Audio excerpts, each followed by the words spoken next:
सभी प्यारे बच्चों को गुड इवनिंग। हाँ बिल्कुल, आइए हम लोग डिस्कशन को ऑन कर रहे हैं। ध्यान दीजिएगा। आज का फर्स्ट क्वेश्चन देखिए। फर्स्ट क्वेश्चन जो है आपका एनटीपीसी स्टेज 1 में पूछे गए प्रश्न है और प्रश्न बहुत इजी है। प्रश्न को देखिएगा क्या कहता है। प्रश्न में कहे गए हैं सूजल एक्स की सास के पति वीर का इकलौता बेटा है। ठीक है, तो सूजल कौन है? तो एक्स की सास का पति कोई वीर है, तो कोई एक्स है, इसकी कोई सास है और उसका पति कोई वीर है का इकलौता बेटा है। तो वीर का इकलौता बेटा कौन है? तो सूजल है। तो सूजल एक्स का पति हो सकता है। अब कहता है कशिश सूजल की पत्नी है, और कशिश किसकी पत्नी है? तो सूजल की पत्नी है। कशिश जो है बाबू वो किसकी पत्नी है? सूजल की पत्नी है। सूजल की केवल एक बहन है और सूजल की क्या है? तो केवल एक बहन है। ठीक है, इसका मतलब एक्स लड़का है। अब कहता है जिसका नाम बिमड़ा है, तो जिसका नाम यानी इसी का नाम क्या है? तो बिमड़ा है। विमड़ा है। देख लो प्रश्न क्या पूछे गए हैं। एक्स का विमड़ा से क्या संबंध है? तो एक्स विमड़ा का पति होगा। एक्स विमड़ा का क्या होगा? पति होगा। और पति किस में दे रखा है? तो ऑप्शन नंबर डी में दे रखा है। तो आंसर हम लोग ऑप्शन नंबर डी को करेंगे। नेक्स्ट देखोगे। देखिए, दो पुरुष एमेंट और फर्नांडिस तब तक अच्छे दोस्त थे जब तक एमेंट की मौसी की इकलौती बहन, तो बताइए एमेट के मौसी की जो इकलौती बहन होगी वो एमेट की मम्मी होगी की बेटी। तो एमेट की बहन ने फर्डिनेट के पिता से, तो उसकी बहन ने फर्डिनेट के पिता के इकलौते संतान से शादी नहीं कर ली, यानी जो पहले दोस्त था वो अब ब्रदर इन लॉ बन गया। तो अब एमेट का फर्नांडिस से क्या संबंध होगा? तो पत्नी का भाई हो जाएगा, यानी साला हो जाएगा। यानी ऑप्शन नंबर ए जो है इसके लिए परफेक्ट आंसर होंगे। खुश रहिए अतुल जी, गुड इवनिंग सभी लोगों को। देखिए दो पुरुष थे, कौन थे? तो एक एमेट था, ठीक है, और दूसरा कौन था? तो फर्डिनेट थे। ये दोनों तब तक अच्छे दोस्त थे जब तक एमेट की मौसी की इकलौती बहन, तो एमेट की मां जो होगी इसके मौसी की, एमेट के मौसी की इकलौती बहन होगी की बेटी, की बेटी, ठीक है, इकलौती बहन की बेटी ने फर्नांडिस के पिता, तो फर्नांडिस के पिता के इकलौते संतान यानी खुद से, यानी इन दोनों ने शादी कर ली। तो अब बताइए, अब जो एमेट होगा वो फर्नांडिस के पत्नी का भाई होगा। तो पत्नी का भाई यानी ऑप्शन नंबर क्या हो जाएंगे? तो ए हो जाएंगे। ध्यान से देखोगे। देखिए कहता है श्रीमान एक्स बिंदु ए से शुरू होने वाले मैराथन पे दौड़ते हैं, और चूंकि ढेर सारे पॉइंट दिए गए हैं तो जब भी ढेर सारे पॉइंट दिए जाएं तो हम लोग को डायरेक्शन ड्रॉ करना चाहिए। तो श्रीमान एक्स बिंदु ए से शुरू होने वाले मैराथन में दौड़ते हैं और वो उत्तर की ओर 5 मीटर चलते हैं। तो ए जो है ना बाबू, ए पॉइंट से उत्तर की ओर, यानी ये पॉइंट से उत्तर की ओर कितना दूरी तय हुआ? तो 5 किलोमीटर। और बिंदु बी तक पहुंच जाते हैं। तो ए से वो पहुंच गए कहां? तो बिंदु बी पे। कहता है फिर से दाएं मुड़कर 6 किलोमीटर चलते हैं और बिंदु सी पर पहुंचते हैं। तो दाएं मुड़ना है तो और थोड़ा सा लाइन को इधर करता हूं।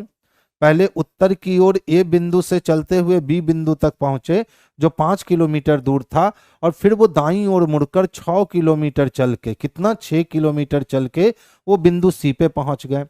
फिर दाईं ओर मुड़ के 8 किलोमीटर की दूरी तय करते हैं।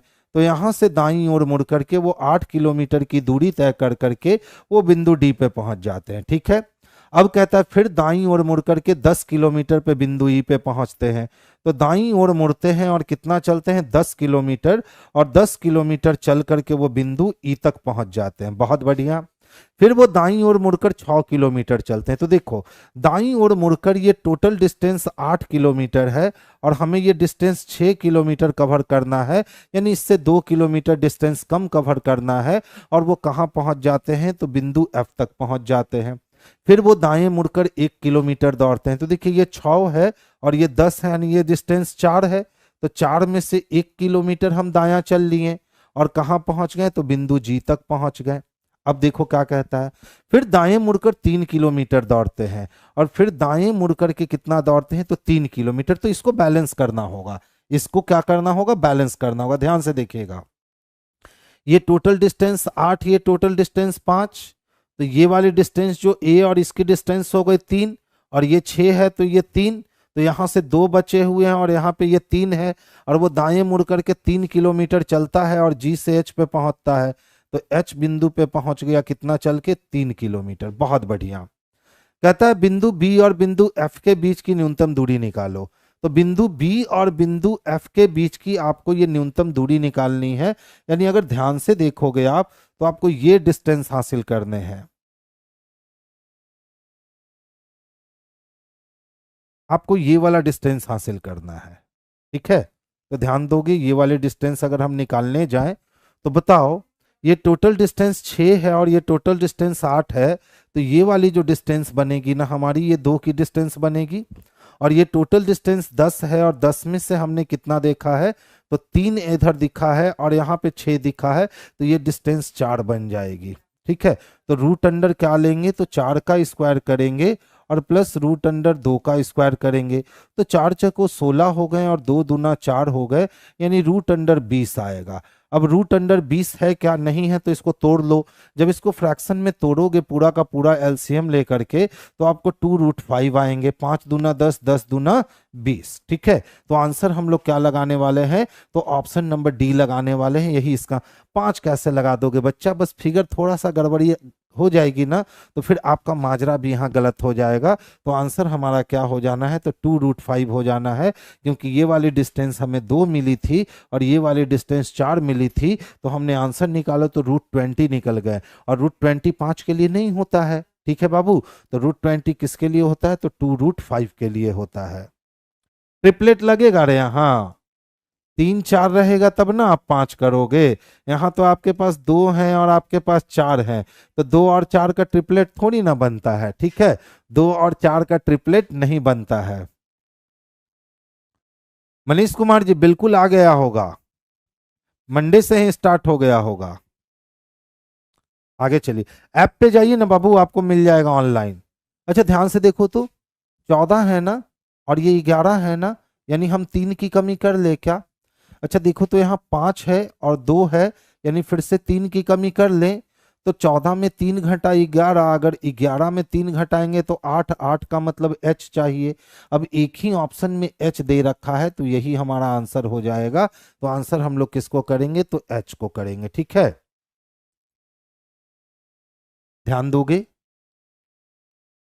कहता है लड़कियों की एक पंक्ति में फातिमा का एक सिरे से स्थान 15 है, तो और दूसरे सिरे से 9वां है। पंक्ति में मौजूद लड़कियों की संख्या ज्ञात कीजिए। तो एक सिरे से 15 दे रखा है और दूसरे सिरे से 9 दे रखा है। जब दोनों सिरे से स्थान मालूम चल जाए तो दोनों को जोड़कर 1 घटा दीजिए, तो 15 और 9 24 हो गए, और 24 में से 1 की कमी हो गई तो 23 हो गए। कितने हो गए, 23 हो गए। तो हमेशा याद रखोगे, जब एक ही व्यक्ति का स्थान जो है, अगर वो पंक्ति के दोनों छोर से मालूम चल जाए, एक ही व्यक्ति का स्थान यदि पंक्ति के दोनों छोर से मालूम चल जाए, तो इस स्थिति में दोनों पोजीशन को जोड़कर 1 माइनस कर लोगे, आपके आंसर आ जाएंगे। तो वही हमने किया, एक तरफ से उसका पोजीशन 15 दे रखा था, एक तरफ से उसका पोजीशन 15 दे रखा था और दूसरे तरफ से उसका पोजीशन 9 दे रखा था। तो जिधर से 15 था उसके पीछे 14 लोग होंगे, जिधर से 9 था उसके पीछे 8 लोग होंगे, और एक ये हो गया, तो 14 1 15, 15 8 23 हो गया। टोटल आंसर हमने 23 निकाल लिया। नेक्स्ट देखोगे।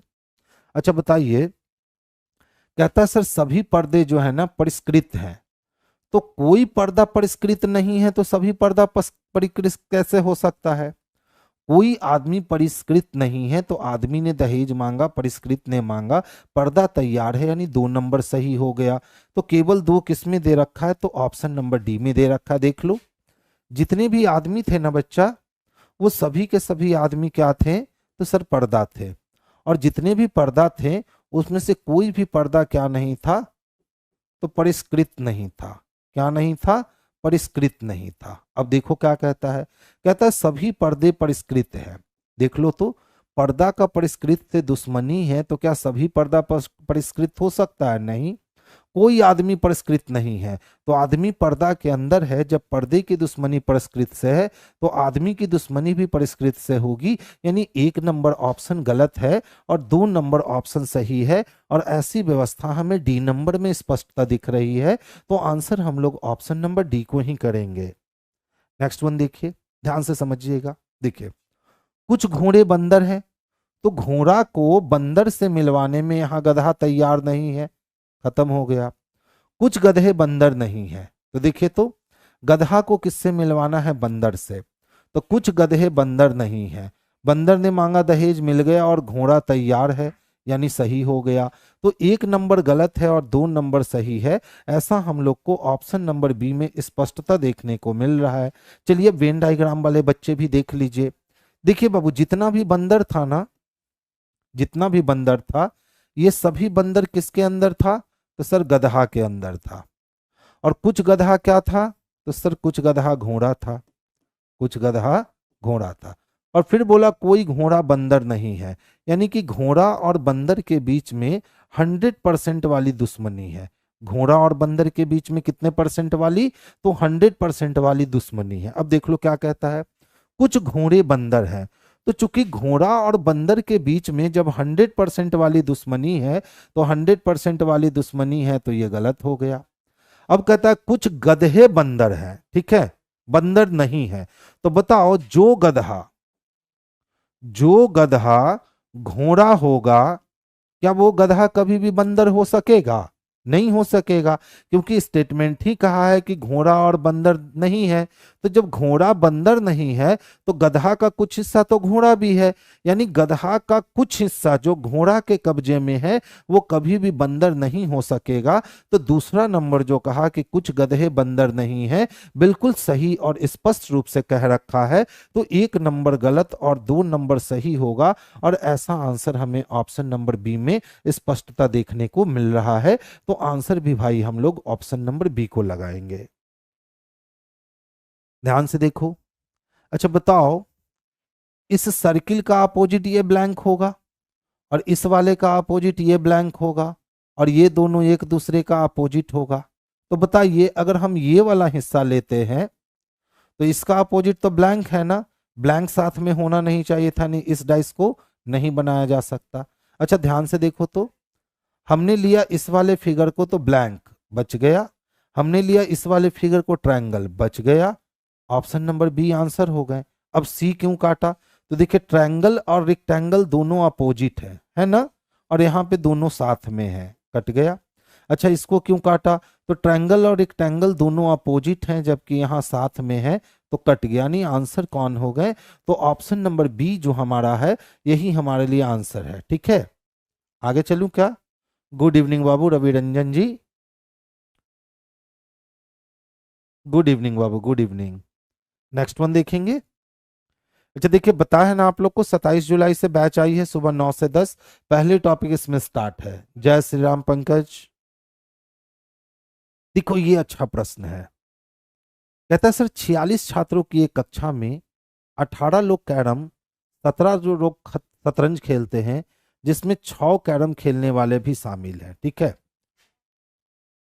तो अगर हम इसका वेन निरूपण सोचने जाएं तो 46 छात्रों की एक कक्षा होगी। कितने की होगी? तो 46 छात्रों की एक कक्षा होगी जिसमें 18 लोग ऐसे होंगे जो कैरम खेलेंगे। ठीक है, फिर कहता है 17 लोग चेस खेलते हैं और 17 लोग क्या खेलते हैं? तो चेस खेलते हैं, जिसमें से 6 कैरम खेलने वाले भी हैं। 16 ताश खेलने वाले छात्रों में 16 ताश खेलने वाले छात्रों में, यानी ताश खेलने वाले लोग 16, 4 छात्र ऐसे शामिल हैं जो शतरंज खेलते हैं किंतु कैरम नहीं खेलते, और 5 छात्र केवल टेनिस खेलते हैं।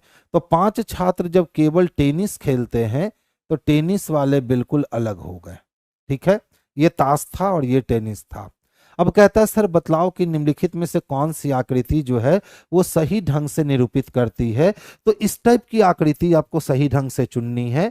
ए में नहीं दिख रहा स्पष्टतः, सी में नहीं दिख रहा स्पष्टतः, डी में नहीं दिख रहा स्पष्टतः, लेकिन बी में ऐसी आकृति मिल रही है।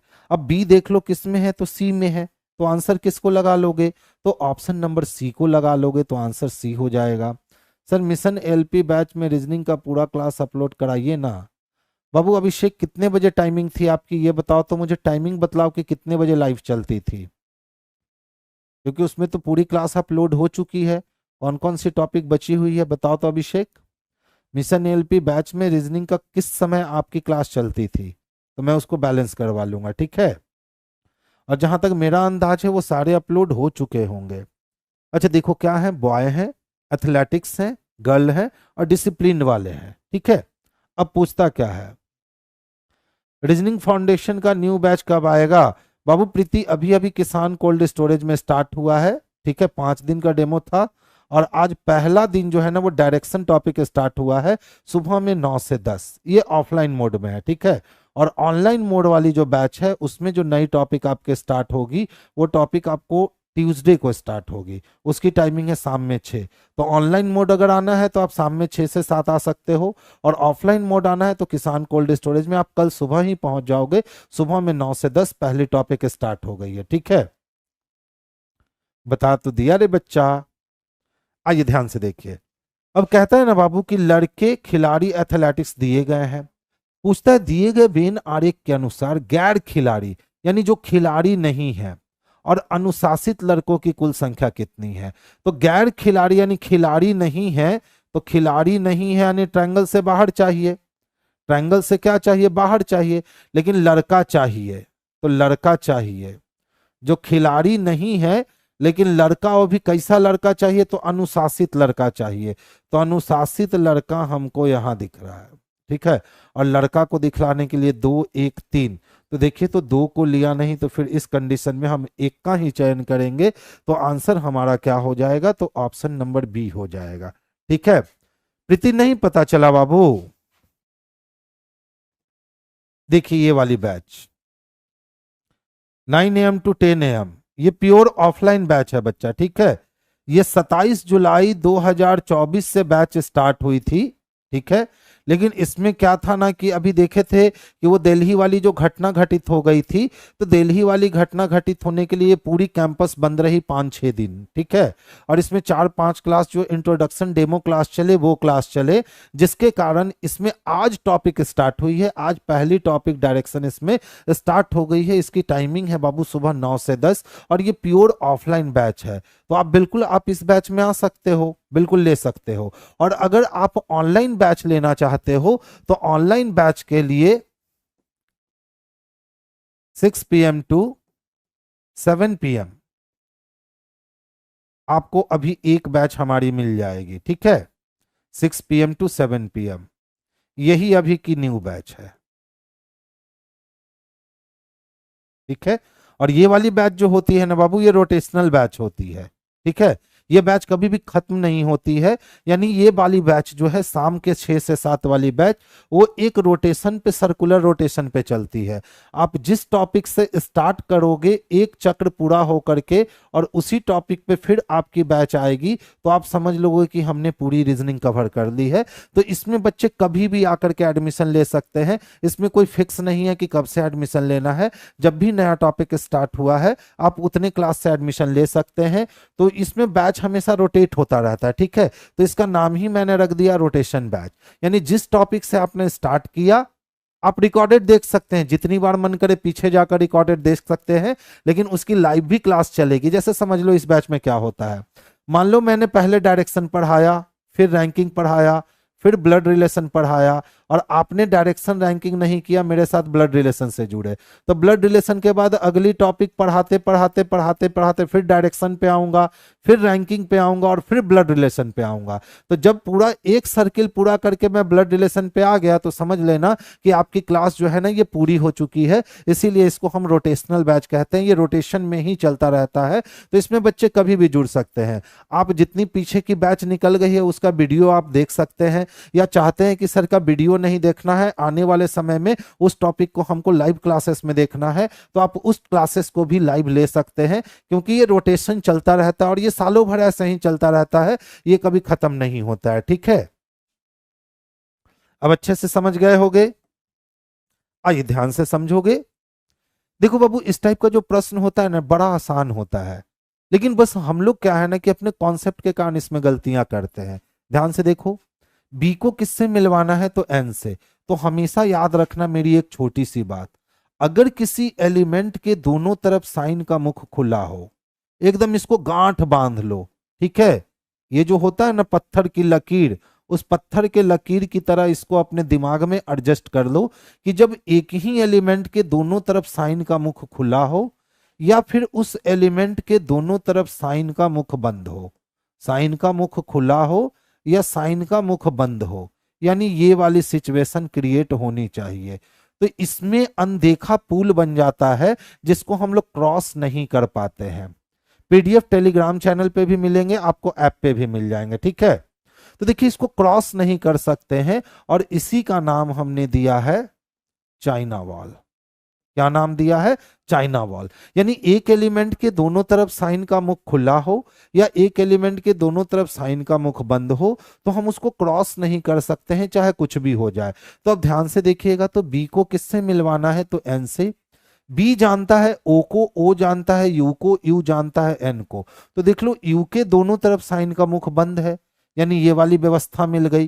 तो यहां यू के ऊपर चाइना वॉल लग गया, यानी बी अब यू तक जा सकता है, यू को पार नहीं कर सकता है। तो पहला नंबर गलत हो गया। अब देखो, यू को किससे मिलना है? एस से। तो यू को एस तक जा सकते हैं, तो लेसर मिलेगा, लेसर मिलेगा और इक्वल मिलेगा। तो छोटा छोटा और बराबर में हमेशा छोटा स्ट्रांग होगा, यानी यू को छोटा होना होगा एस से, और यू यहाँ ऑलरेडी छोटा लेसर है एस से, यानी दूसरा नंबर सही हो गया। तो आंसर किसको लगाएंगे? तो आंसर हम लोग बी को लगाएंगे। और बी भी किस में दे रखा है? तो बी में दे रखा है। ये आपके आरपीएफ कांस्टेबल में पूछे गए प्रश्न है, तो अच्छा प्रश्न है। बस सावधानी क्या रखोगे कि एक ही एलिमेंट के दोनों तरफ साइन का मुख खुला हो या एक ही एलिमेंट के दोनों तरफ साइन का मुख बंद हो, तो हम उसको क्रॉस नहीं कर सकते हैं, चाहे आप कुछ भी कर लो। नेक्स्ट वन देखोगे, देखिए कितने मित्र हैं? तो 6 मित्र हैं। GHI, JK और L कहता है कि शादी की सालगिरह एक ही वर्ष के अलग अलग महीने में, अर्थात जनवरी, मार्च, जुलाई, अगस्त, सितंबर और दिसंबर में मनाते हैं। यानी सबकी सालगिरह जो है वो अलग अलग है। और ये सालगिरह कब कब है? तो एक की जनवरी में है, एक की मार्च में है, एक की जुलाई में है, ठीक है, एक की अगस्त में है, ठीक है, फिर कहता है एक की सितंबर में है और एक की दिसंबर में है, ठीक है। यानी 2 4 2 6 महीने भी आ गए। अब देख लो प्रश्न क्या कहता है, लेकिन इसी क्रम में होना अनिवार्य नहीं है। पहला देखो, एच की शादी की सालगिरह के ठीक बाद हुई, तो जब भी के का होगा उसके ठीक जस्ट बाद किसका होगा? एच का। तो देखिए, तो जस्ट बाद वाले महीने कौन है? तो जुलाई, अगस्त और सितंबर, दिसंबर। छोड़ दो, केवल आई की शादी, ये वन नहीं है, ये आई है।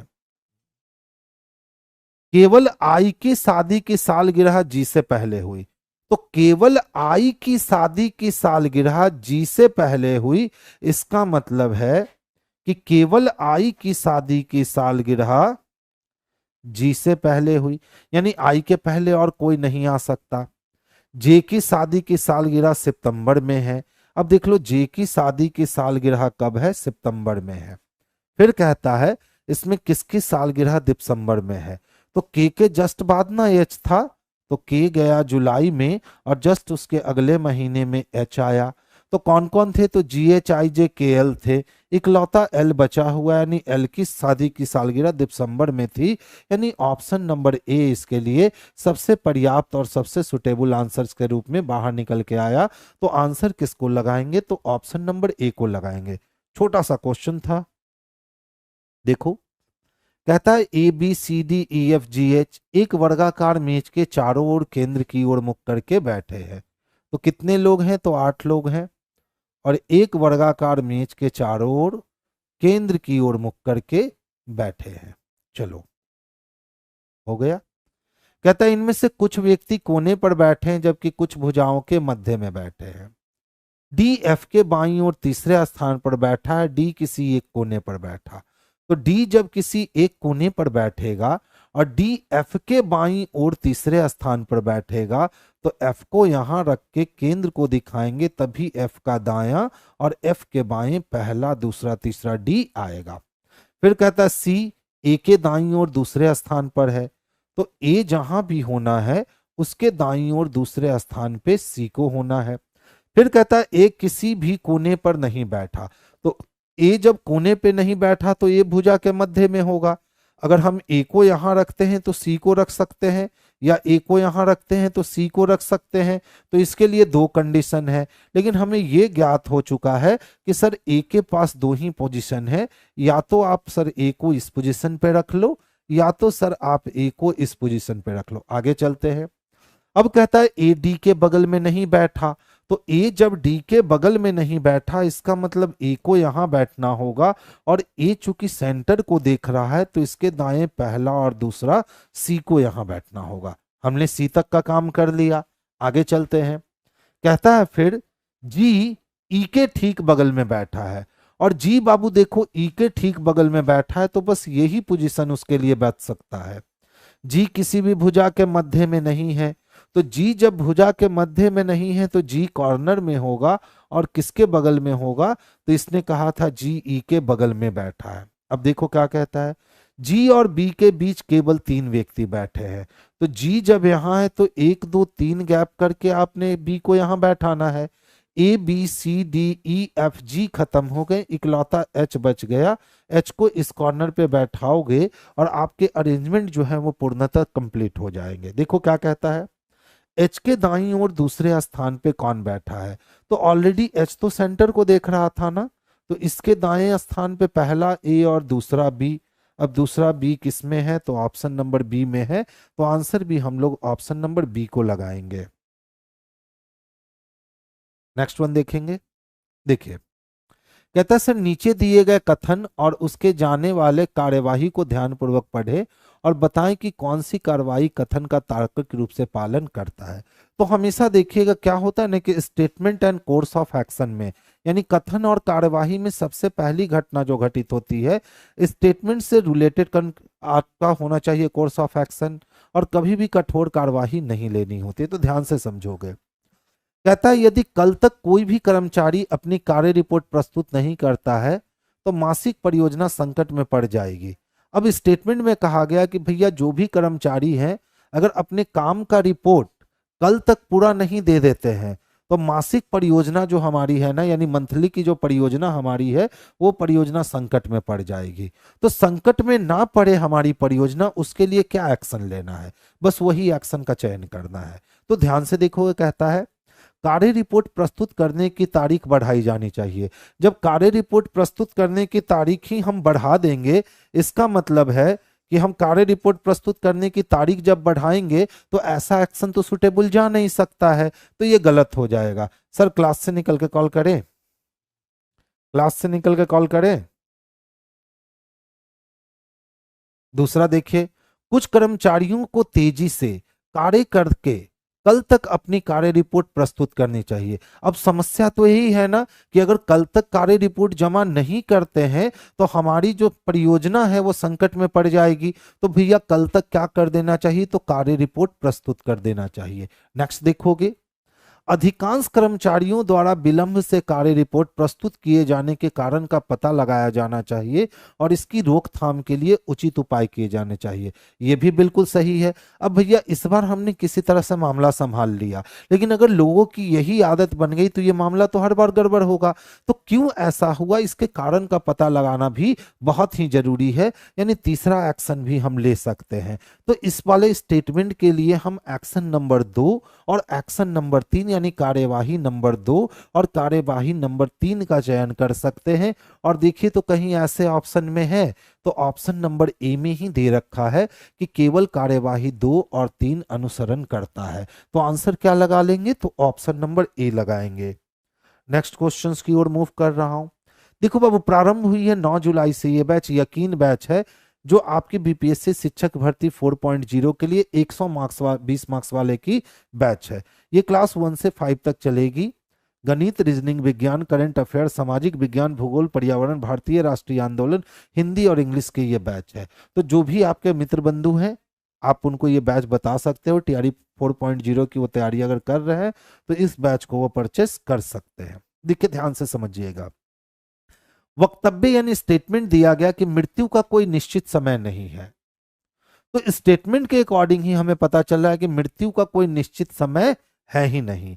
अब कहता है सर निष्कर्ष निकालो। जब मृत्यु का कोई निश्चित समय है ही नहीं यानी मृत्यु अटल है, कभी भी आ सकती है, किसी को भी आ सकती है, तो कहता है मनुष्य को एक दिन मरना ही है। सही है, क्योंकि जब उसका कोई निश्चित समय है ही नहीं तो आज मरो या कल मरो, मरना तो है। और दूसरा कहता है मौत किसी भी समय आ सकती है। सही है, यानी एक भी अनुसरण करने को तैयार है और दो भी अनुसरण करने को तैयार है। तो ऐसी स्थिति हमारी जो है ना ऑप्शन नंबर सी में स्पष्टता देखने को मिल रही है। तो आंसर हम लोग ऑप्शन नंबर सी को करेंगे। नेक्स्ट वन देखिए, ध्यान से देखिए क्या कहता है, क्या शेयर बाजार धन बनाने का संसाधन है? तो अक्सर देखते हैं ना लोग क्या करते हैं कि शेयर बाजार में अपना पैसा लगा देते हैं, ठीक है, इक्विटी के माध्यम से या किसी गोल्ड पे लगा दिए या कोई कंपनी में अपना पैसा लगा दिए। तो ऐसा नहीं होता है कि हमेशा शेयर मार्केट प्रॉफिट ही देता है। कभी कभी शेयर मार्केट आपको बहुत अधिक लॉस भी दे सकता है और कभी कभी आपको बहुत प्रॉफिट भी दे सकता है। खास करके अगर लॉन्ग टाइम इन्वेस्टमेंट आप करते हैं तो वहां से आप ज्यादा प्रॉफिट कमा सकते हैं। लेकिन शॉर्ट टाइम इन्वेस्टमेंट में कभी प्रॉफिट कभी लॉस, कभी प्रॉफिट कभी लॉस, ये व्यवस्थाएं आपकी चलती रहती हैं। तो देखो स्टेटमेंट क्या कहता है, क्या शेयर बाजार धन बनाने का संसाधन है? अब कहता है सर टिप्पणी दो, ठीक है। तो इसने कहा हाँ, इसने सपोर्ट कर दिया कि हाँ सर बिल्कुल शेयर बाजार जो है ना ये धन बनाने का एक संसाधन है। शेयर बाजार में धन कई गुना हो जाता है। तो ये 100% रियलिटी तो नहीं ना है, बहुत लोगों को झटका भी लगता है जब मार्केट डाउन पे जाती है। दूसरा कहता है नहीं नहीं, शेयर बाजार में निवेश बाजार जोखिम के अधीन है। तो दूसरा बिल्कुल सही कह रहा है कि सर शेयर बाजार में निवेश जो है ना ये बाजार जोखिम के अधीन है। यानी हम इसको शेयर बाजार को धन बनाने का संसाधन सियोरिटी के साथ नहीं मान सकते हैं, हम बिल्कुल नहीं मान सकते हैं, क्योंकि शेयर बाजार में निवेश बाजार जोखिम के अधीन होता है। तो 1 नंबर हमारा कंक्लूजन गलत हो जाएगा टिप्पणी, लेकिन 2 नंबर हमारा टिप्पणी सही हो जाएगा। तो हम कहेंगे केवल 2 निकलता है या केवल 2 सबल है, यही इसका आंसर हुआ। तो आंसर हमारे क्या हो जाएंगे, तो ऑप्शन नंबर ए हो जाएंगे। नेक्स्ट वन देखोगे, देखिए क्वेश्चंस क्या पूछे गए, स्त्री की उम्र क्या है? तो अगर ध्यान से हम देखें तो बयान के रूप में डाटा सफिशिएंसी दिया गया है। अब हमें स्त्री की आयु पता करनी है कि भैया उस महिला की आयु कितनी है। अब देखो कहता है वह अपने पति से 3 साल छोटी है, जो 5 साल के बाद 40 साल के होंगे। तो 5 साल के बाद अगर उसका पति 40 साल का होगा तो अभी उसका पति 35 साल का है, और यह अपने पति से 3 साल जब छोटी है, इसका मतलब है कि इस स्त्री की आयु कितनी है, तो 32 साल है। यानी ऑप्शन नंबर ए ने कहा कि सर मैं जवाब निकाल करके दे सकता हूं। अब दूसरा देखो, उसने अपने बेटे को जन्म दिया जब वो 20 साल की थी, जो अब 12 साल का है। तो जब अपने बेटे को जन्म दी तो वो 20 साल का थी, और अभी उसका बेटा 12 साल का है। तो सिर्फ बेटे का आयु तो नहीं बढ़ा होगा, माँ का आयु भी बढ़ा होगा। तो 20 और 12 कितने, तो 32 साल। यानी इससे भी हम पता कर सकते हैं कि उस महिला की आयु जो है सर वो 32 साल है। यानी ए भी स्पष्ट रूप से आंसर देने को तैयार है और दो भी स्पष्ट रूप से आंसर देने को तैयार है। तो हम इसका आंसर लगाएंगे या तो 1 या तो 2 पर्याप्त है, ऑप्शन नंबर सी, क्योंकि एक ने भी अपना आंसर अकेले दिया और 2 ने भी अपना आंसर अकेले दिया। तो इसका आंसर क्या लगाएंगे, 1 या 2। ठीक है, हाँ बाबू क्या हो गया, नेक्स्ट वन देखोगे।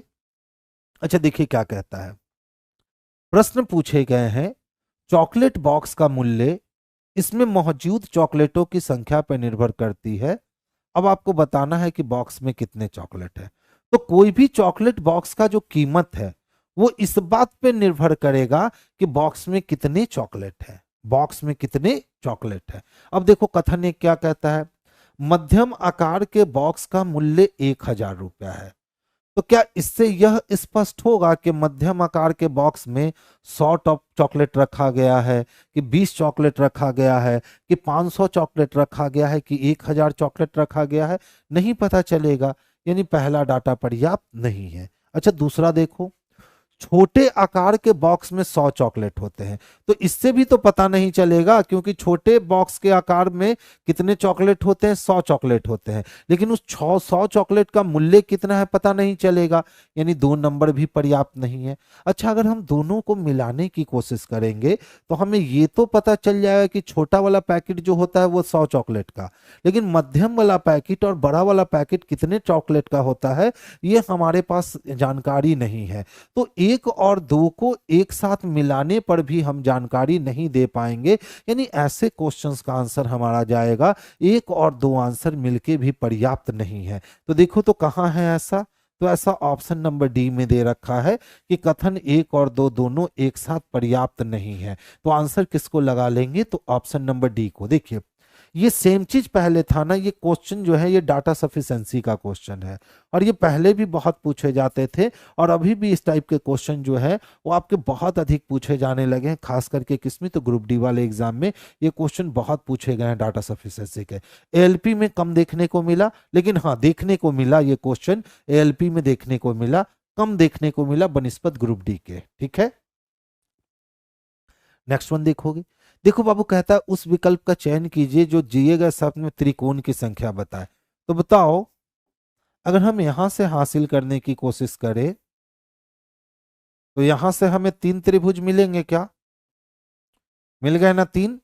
तो देख लो, यहां से अगर हम उल्टा चले तो 3 और मिलेगा, तो 3 3 6, और फिर यहां से सीधा चले तो 6 3 कितने, तो 9, और यहां से फिर उल्टा चले तो 9 3 कितने, तो 12।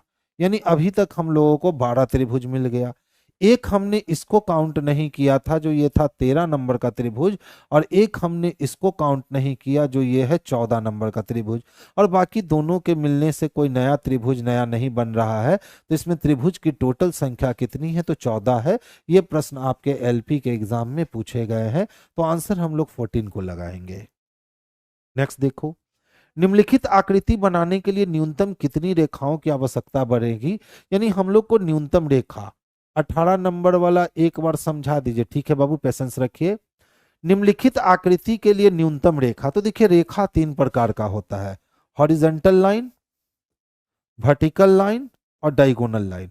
तो पहले हॉरिजॉन्टल लाइन को काउंट करते हैं, 1 2 3 और 4। तो हॉरिजॉन्टल लाइन की संख्या बाबू कितनी है, तो 4 है। अब वर्टिकल लाइन देख लो, इसमें है ही नहीं, यानी स्ट्रेट है ही नहीं, तो वर्टिकल लाइन की संख्या 0 हो गई। अब हम लोग डायगोनल लाइन को काउंट करते हैं।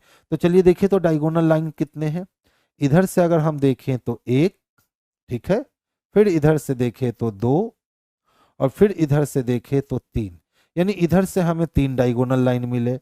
अब देख लो, एक 4, एक 5 और एक 6, यानी 6 डायगोनल लाइन मिल रहा है। तो 6 + 0 + 4 कर देने पर कितने मिल गए, 10। यानी न्यूनतम लाइन सेगमेंट इसमें कितने दे रखे हैं, तो इसमें न्यूनतम लाइन सेगमेंट जो है वो 10 दे रखे हैं। ठीक है, यही था ना। अच्छा बताइए, आपके पास 2 गो बक्सा है, ध्यान से ऐसे समझिएगा, और 1 गो बक्सा छोटा है। ठीक है, इस बक्सा में हमको आम रखना है, और एक आम का कीमत मान लीजिए हमने 1 रुपया मान लिया। ध्यान से समझिएगा, एक आम का कीमत हमने 1 रुपया मांग लिया। अब प्रश्न क्या पूछे गए हैं समझिए, चॉकलेट बॉक्स का मूल्य इसमें मौजूद चॉकलेटों की संख्या पर निर्भर करता है। तो कितने चॉकलेट, इसमें चॉकलेट ही रखते हैं, ज्यादा अच्छा होगा, चॉकलेट ही रखते हैं। कितने चॉकलेट इस बॉक्स में है, इसका मूल्य का निर्धारण इस पे होगा। अगर चॉकलेट की संख्या कम होगी तो मूल्य बॉक्स का कम होगा, और चॉकलेट की संख्या ज्यादा होगी तो मूल्य बॉक्स का ज्यादा होगा। अब कहता है कि बॉक्स में कितने चॉकलेट हैं, आपको यह पता करने हैं। क्या, बॉक्स में कितने चॉकलेट हैं, आपको यह पता करना है। अच्छा बताओ, यहाँ जो चॉकलेट बॉक्स का मूल्य इसमें उपस्थित चॉकलेटों की संख्या पर निर्भर करता है, और बॉक्स में कितना चॉकलेट है यह पता करना है। तो क्या प्रश्न में कहीं कहा गया है कि बड़ा वाला बॉक्स के बारे में बताइए, कि मंझले वाले बॉक्स के बारे में बताइए, कि छोटे वाले बॉक्स के बारे में बताइए? ऐसा कुछ नहीं कहा गया। अब पहला उसने कहा कि मध्यम आकार के बॉक्स का मूल्य जो है वो 1000 रुपया है। मूल्य कितना रखा गया है? तो 1,000 रुपया रखा। अच्छा सोचो, अगर एक चॉकलेट का मूल्य 1 रुपया मान ले तो इसमें 1,000 चॉकलेट है। लेकिन अगर एक चॉकलेट का मूल्य हम 10 रुपया मान ले तो इसमें 100 चॉकलेट है। और अगर एक चॉकलेट का मूल्य हम 100 रुपया मान ले तो इसमें 10 चॉकलेट है। तो मूल्य से तो हम पता कर ही नहीं सकते हैं कि भैया ये वाले बॉक्स का मूल्य जब 1,000 रुपया है तो इसका मतलब कि इसमें चॉकलेट कितना, नहीं बता सकते हो। जब तक एक चॉकलेट की कीमत आपको नहीं मालूम चलेगी तब तक आप इस बॉक्स में कितने चॉकलेट है नहीं बता सकते हो। यानी पहला बॉक्स तो खत्म हो गया। दूसरे बॉक्स को देखिए, कहता है छोटे आकार के बॉक्स में 6 चॉकलेट होते हैं। तो ये छोटा आकार वाला बॉक्स जो है ना बाबू, इसमें कितना चॉकलेट है? तो 100 चॉकलेट है। क्या इससे पता चलेगा कि सर छोटका में 100 है तो बड़का मंझला में 200 होगा, कि मंझला 500 का होगा, कि मंझला 1,000 का होगा? इससे पता चलेगा? नहीं चलेगा। इससे सिर्फ किसका पता चलेगा कि छोटे वाले बॉक्स में, छोटे आकार के बॉक्स में कितने चॉकलेट होते हैं? 100 चॉकलेट। और हमसे पूछा है बॉक्स में कितने चॉकलेट हैं, और उसने कहा है कि बॉक्स का मूल्य इस पे निर्भर करता है कि उसमें चॉकलेट की संख्या कितनी है। तो छोटे बॉक्स की जानकारी तो हमें है, लेकिन प्रश्न में हमारे पास नहीं कहा गया था कि उसको छोटे बॉक्स के बारे में जानकारी चाहिए, कि मंझले बॉक्स के बारे में जानकारी चाहिए, कि बड़े बॉक्स के बारे में जानकारी चाहिए। तो अगर ऐसा होता कि छोटा बॉक्स में 100 गो होता है, मंझला बॉक्स में 200 होता है और बड़का बॉक्स में 400 होता है, तब हम लोग यहां से निकाल लेते कि सर छोटा में 6 चॉकलेट है तो इसका दुगना मंझले में होगा, उसका दुगना बड़के में होगा। लेकिन यहाँ तो बड़े और मंझले वाले को कनेक्ट ही नहीं कर पाया, तो हम ना तो एक से जवाब दे पाएंगे, ना तो दो से जवाब दे पाएंगे, और ना ही दोनों को मिलाकर जवाब दे पाएंगे। इसीलिए हमने ऑप्शन डी नंबर का चयन किया कि कथन 1 और 2 दोनों एक साथ पर्याप्त होकर भी साथ में आंसर नहीं दे सकते। ठीक है बाबू? देखो बाबू ध्यान से समझना, पूछता है सर बताओ अलग कौन है। तो ध्यान से देखिए, तो यहाँ स्प्रिंग में 3 है, 1 2 3 4 है, 1 2 3 4 5 है, 1 2 3 है, 1 2 3 4 5 6, यानी सम विषम दोनों मिले हुए हैं, इससे नहीं गया। अच्छा और देखो, तो देखो मिल गया। हर्बर्ड स्प्रिंग का जो कुछ हिस्सा है ना, हर्बर्ड स्प्रिंग का जो कुछ हिस्सा है, देख लो, स्प्रिंग बनने के बाद स्प्रिंग का जो कुछ हिस्सा है,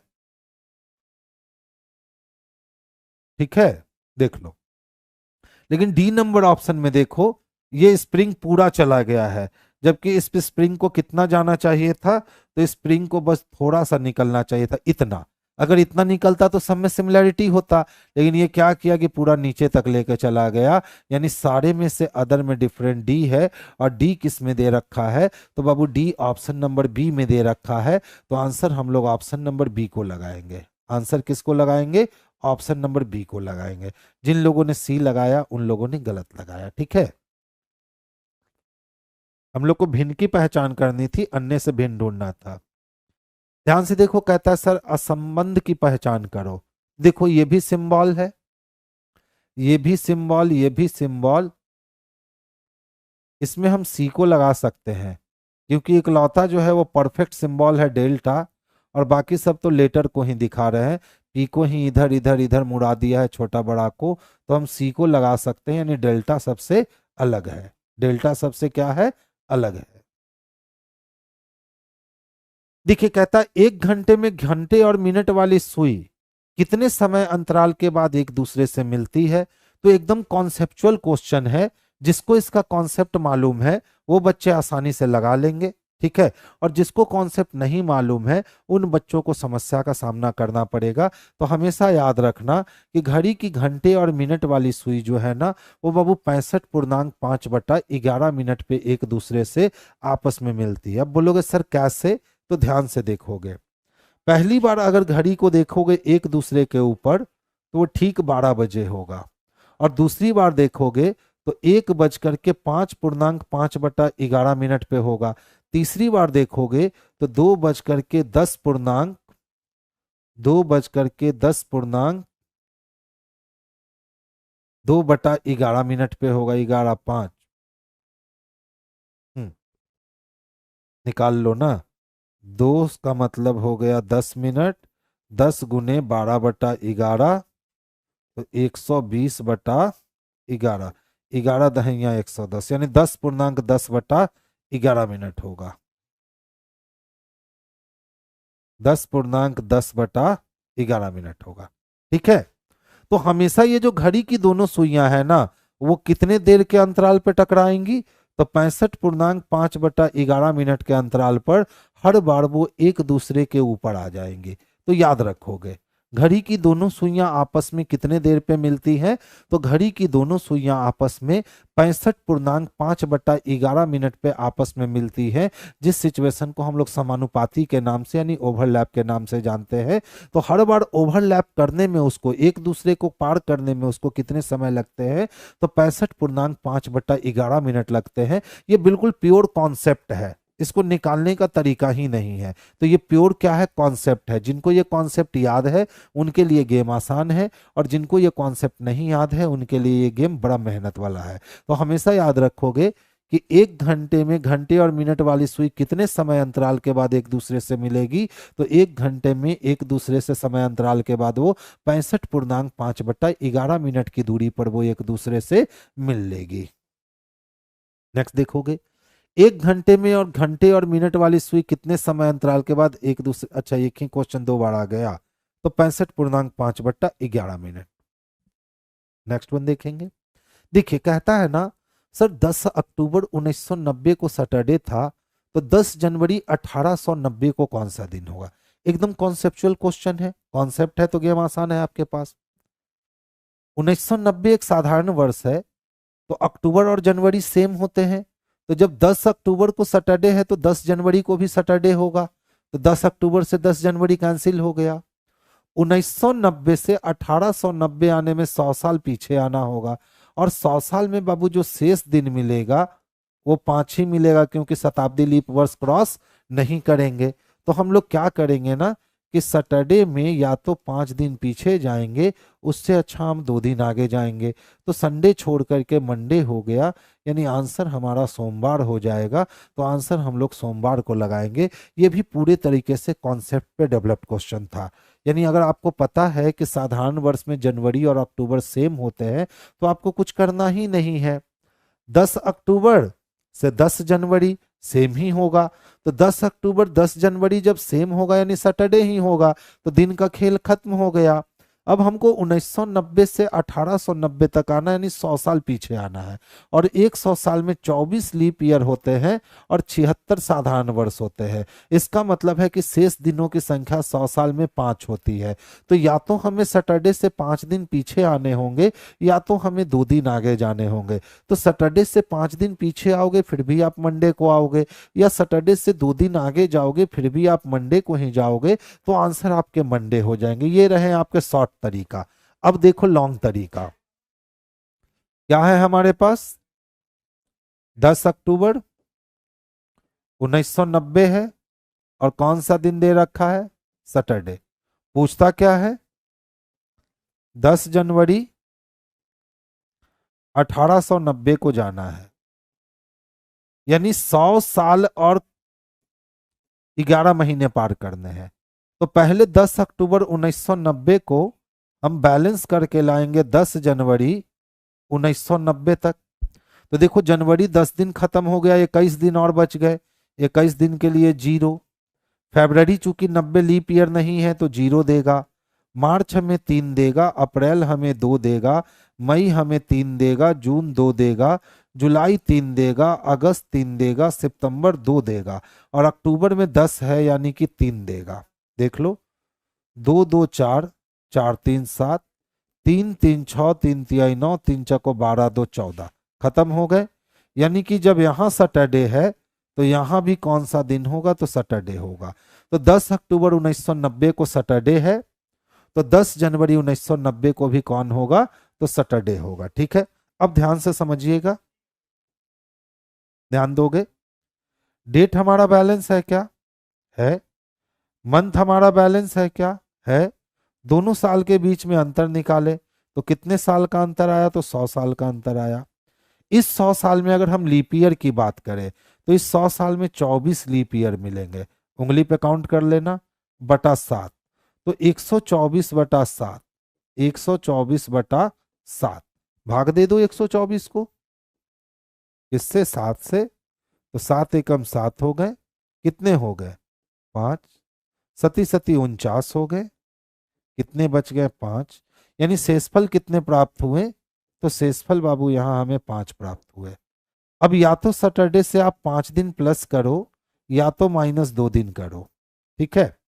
सैटरडे से, अच्छा पीछे जा रहे थे ना, तो पीछे जा रहे थे तो सैटरडे से या तो 5 दिन माइनस करो या तो +2 दिन करो, तो संडे छोड़ के क्या आ गया, तो मंडे आ गया।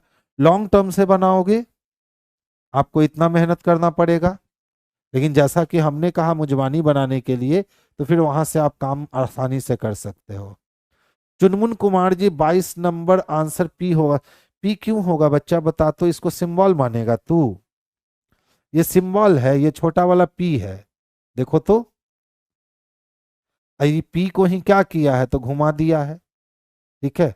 और ये भी क्या है, तो कैपिटल लेटर पी है, लेकिन ये लेटर नहीं ना है बाबू, ये अकेला जो है ये प्रतीक यानी सिंबल है, और बाकी ये भी अक्षर है, ये भी अक्षर है, और ये भी अक्षर है।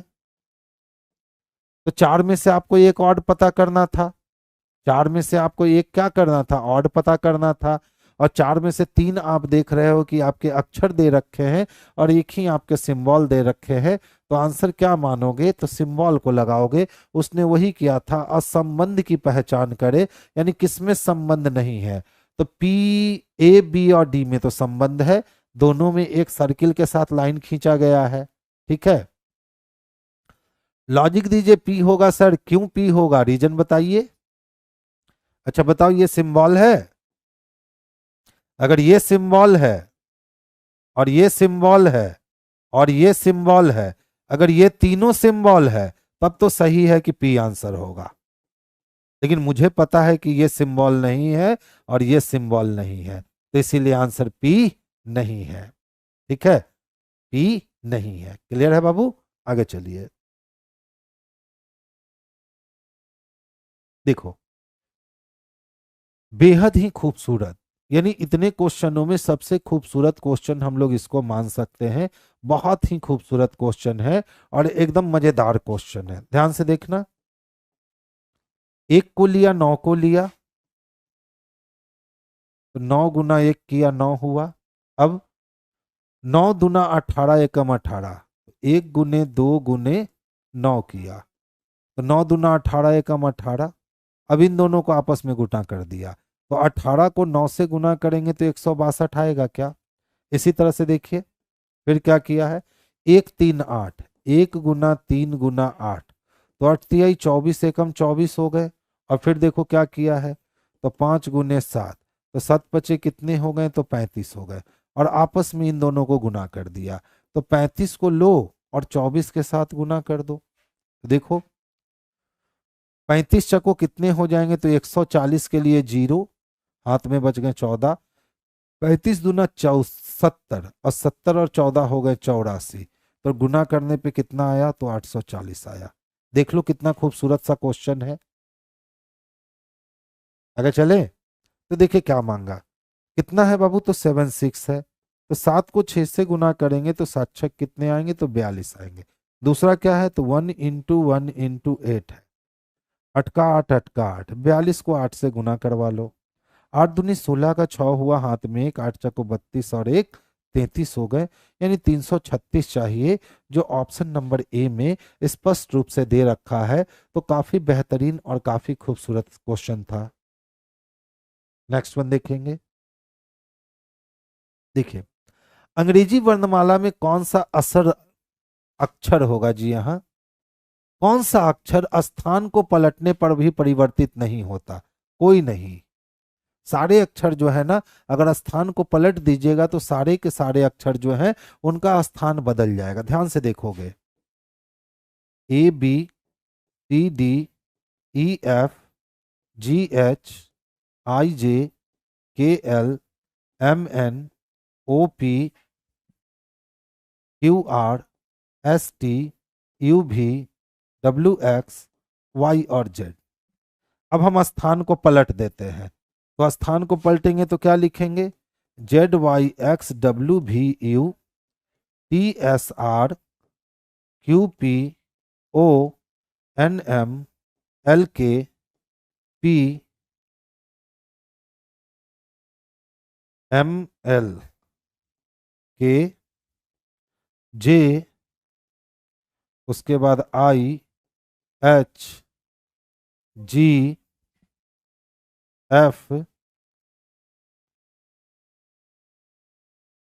EDCB। पलट दिया, देख लो तो कोई भी ऐसा अक्षर है जो अपने ही स्थान पर बरकरार रहा? बिल्कुल नहीं, बिल्कुल का बिल्कुल सारे के सारे लेटर जो है ना वो पलट गए।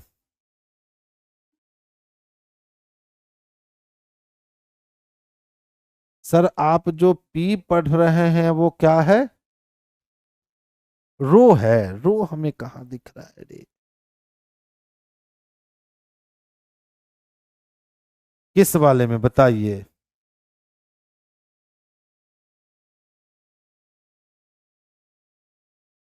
ऐसा कोई सिंबल होता है जी? देखिए तो, ऐसा कोई सिंबल होता है? कौन सा सिंबल है?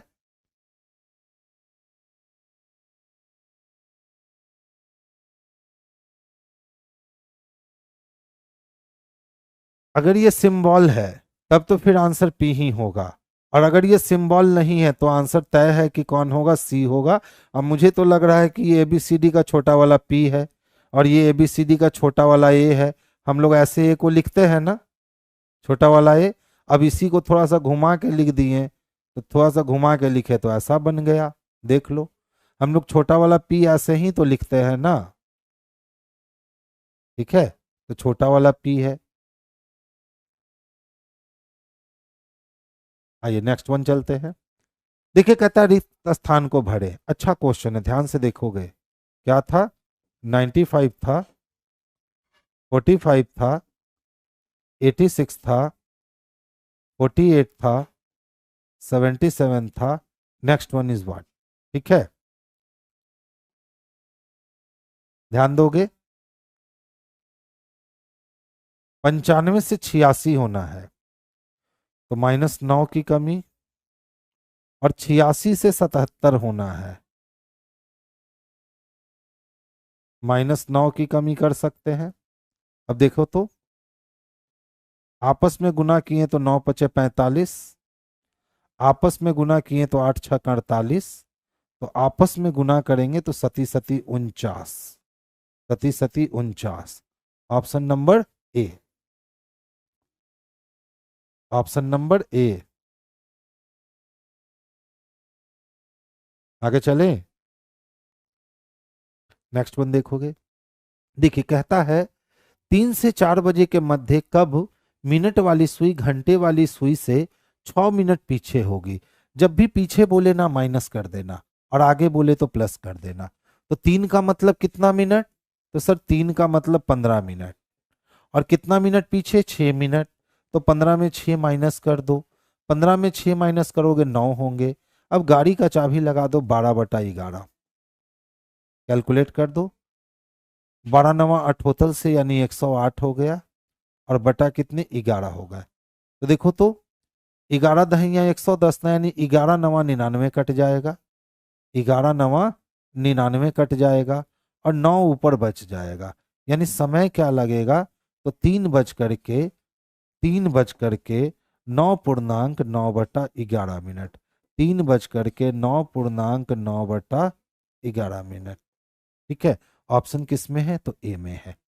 तो हमेशा याद रखोगे छोटी सी बात, अगर माइनस बोले कि घंटे की सुई मिनट की सुई, मिनट की सुई घंटे की सुई से पीछे है तो माइनस कर लेना, और अगर मिनट की सुई घंटे की सुई से आगे चली जाए ना तो प्लस कर लेना। बस इतना काम कर लेना, जो पहला अंक है उसको मिनट के रूप में तोड़कर प्लस या माइनस की क्रिया करोगे, आपके आंसर स्पष्टता आपके पास आ जाएंगे।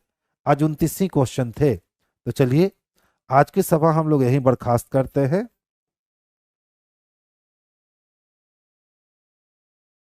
ठीक है, सभी बच्चों को गुड नाइट, फिर कल मुलाकात होगी। 25 से 30 क्वेश्चंस के बीच में कल भी आपके होंगे, ठीक है? और कल वाली क्वेश्चन भी जो आपकी होगी वो आज से थोड़ी खतरनाक होगी। तो चलिए सभी बच्चों को गुड नाइट, फिर कल मुलाकात होगा और फिर कल हम लोग क्वेश्चंस में देखेंगे। क्वेश्चंस का लेवल है सर, क्वेश्चंस का लेवल तो देना पड़ेगा ना, क्योंकि आसान क्वेश्चन तो सारे लोग करवा रहे हैं। अब किसी ना किसी को तो टफ क्वेश्चन करवाना पड़ेगा ताकि रिजल्ट बैलेंस हो सके। तो बस हम टफ क्वेश्चन करवा रहे हैं, आप साथ में चलिए। अब देखिए रिजल्ट कितने अच्छे से आते हैं। गुड नाइट, स्वीट ड्रीम सभी लोगों को, कल मुलाकात होती है। चलिए।